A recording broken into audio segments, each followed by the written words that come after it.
তারা বুঝে যাবো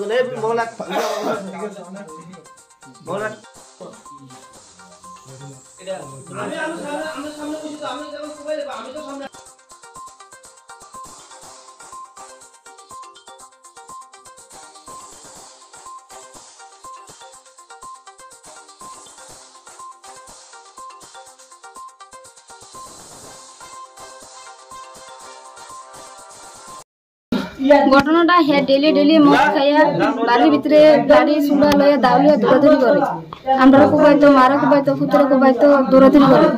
আমি সারাদিন কাজের তাই কাজ করে ভাত খাই, সারাদিন মদ খেয়ে খেয়ে ঘুরবো, ঘরে চাল বেচা লাগবো, বাড়ির ভিতরে যেটা খাইবো এটা বেচা লাগবো, বেচে বেচে মদ খাইবো।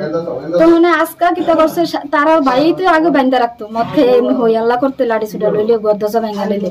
তো মানে আজকা ফিসলার ঠাইলটা লইয়া দৌড়াইতেছে দাদা, ফিসলার ঠাইলে দৌড়াইতেছে, কোন সময় বাড়ি দিয়ে এলাম মধু তুলে ঠিক নেই। আরেকদিনে দাউলিয়া দৌড়াইছে, যেটা খাইটা লইয়া দৌড়াইছে। তারপরে আমি কইছি বিজয় বান্ধা থুয়ে রাখতো, দৌড়াদৌড়ি করতো না, কুদুর বান্ধা রাখলো তো আপুসে ইয়ে যাবে খুললা দিলাম। হের বাতি যাইয়া আমরা দমকাইতেছে, কে লিগে বানলাম বান্ধম করে। সারাক্ষণ যেসব মদ খাইয়া থাকে, যে সময় বাড়ির ভিতরে এসব করে, মারে ধরে, তখন দিতে কেউ আইয়া না। যে না খাইয়া থেকে আজ 1 বছর ধরে ঠ্যাং ভাঙছে, কেউ তো খোঁজখবর লইছে না, কেউ তালাশও করছে না আমার ঘরটা কেমনে চলে, সংসারটা কেমনে চলে। বেড়ার আমি ওষুধ খাবাইতেছি কাজ করে, তাহলে আজকে জানি তুমি এই ধাক্কা দিলা, এটি করলা, তখন একটি দেওয়ানো বলা তো নাই কেউ। আপনার স্বামীর নাম কি? শহীদ না। জায়গাটার নাম কি? প্রতিদিন কি এরকম নেশা করে আইয়া বাড়িতে?